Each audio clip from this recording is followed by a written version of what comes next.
40 dias de oração e jejum da Convenção Batista Nacional. Renovação espiritual. 7º dia. Uma vida cheia do Espírito. Mas deixe-se encher do Espírito. Efésios 5:18. Há no ambiente evangélico brasileiro muita confusão sobre quem é o Espírito Santo e qual a sua obra entre os salvos.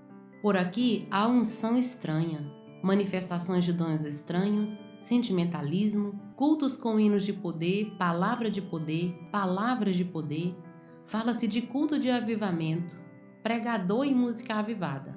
Mas seria isso uma indicação do que é a vida cheia do Espírito Santo como a temos descrita nas Escrituras? A fim de contribuir com essa reflexão e eliminar essas confusões, queremos apontar 4 princípios sobre viver a vida na plenitude do Espírito Santo, pois não há como experimentá-la de maneira que honre a Deus, edifique a igreja e expanda o reino se não obedecermos aos processos estabelecidos por Deus segundo descritos nas Escrituras. Vamos tratar primeiramente desse assunto de maneira negativa.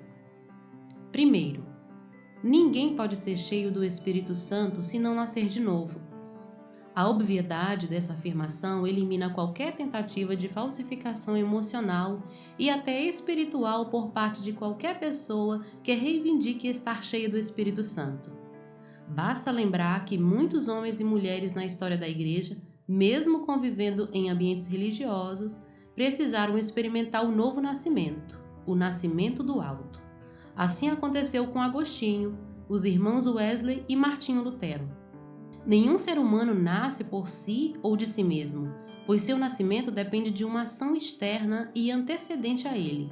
De maneira análoga, o mesmo acontece na conversão do homem morto no pecado.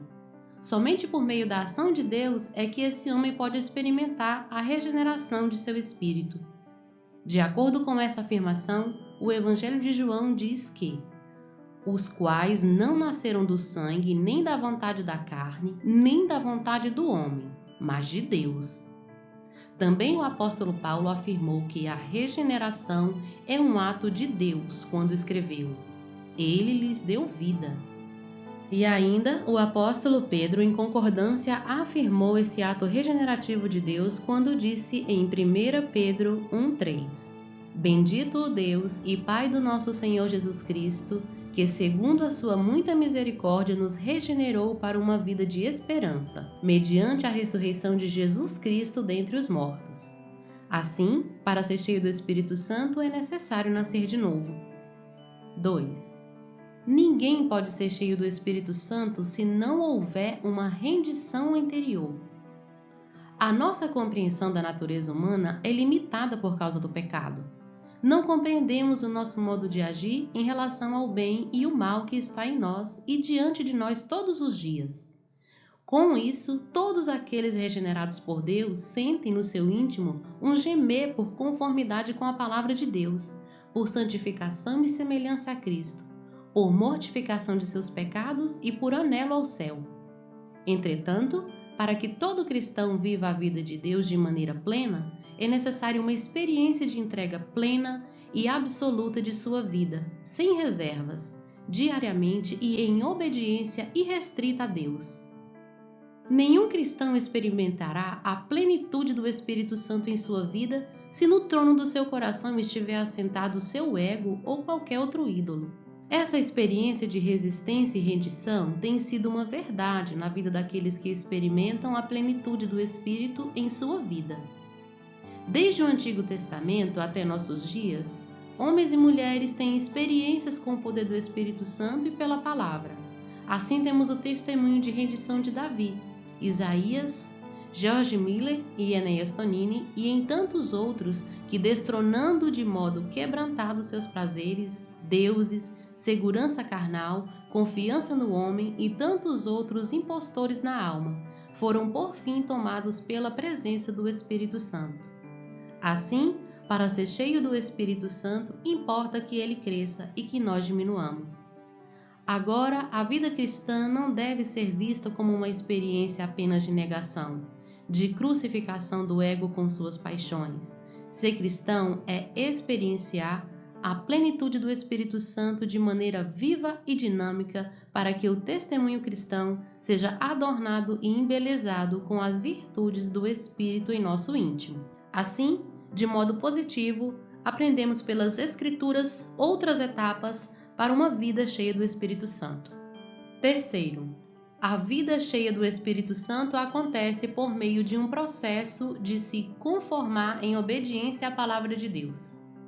Embora o senso comum pense no estilo de vida cristã como resultado de uma moralidade rígida pela cultura judaico-cristã, precisamos entender ao tratarmos de vida cristã que seus valores estão acima das tradições legadas por nossos pais, pois agora somos cidadãos do reino de Deus.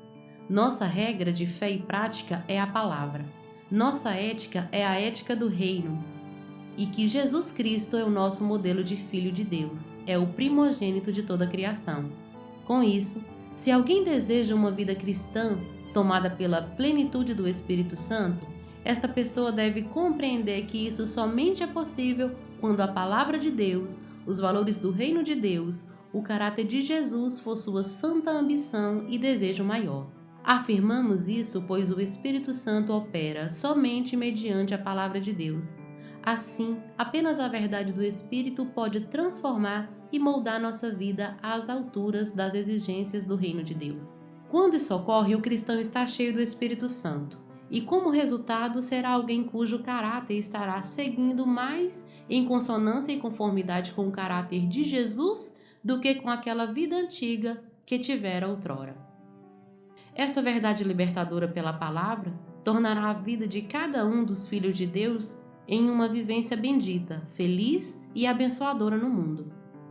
Quarto, a vida cheia do Espírito Santo é experiência de todos os regenerados, santificados e aperfeiçoados em Cristo fora dos muros do templo. Somos batistas nacionais e temos um marco distintivo, o batismo no Espírito Santo como experiência bíblica para os dias atuais. Somos gratos a Deus por essa verdade.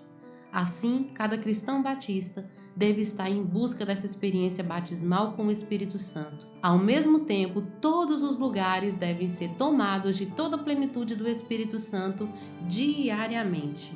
Para isso, as Escrituras exortam a um tipo de comunhão com a bendita pessoa do Espírito Santo, que inclua mortificar os desejos da carne pelo Espírito, se inclinar para as coisas do Espírito, andar no Espírito, viver no Espírito, não apagar o Espírito, ouvir o Espírito, ser guiado pelo Espírito e, por fim, ser batizado no Espírito Santo.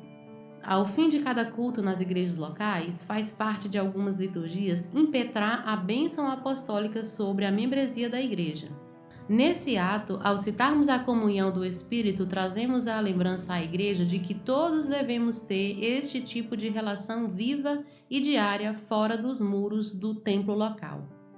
Conclusão: somente é possível vencer a força da lei do pecado, servir a Deus no mundo, falar entre nós com cânticos espirituais, edificar a Igreja por meio dos dons, se estivermos vivendo na plenitude do Espírito Santo.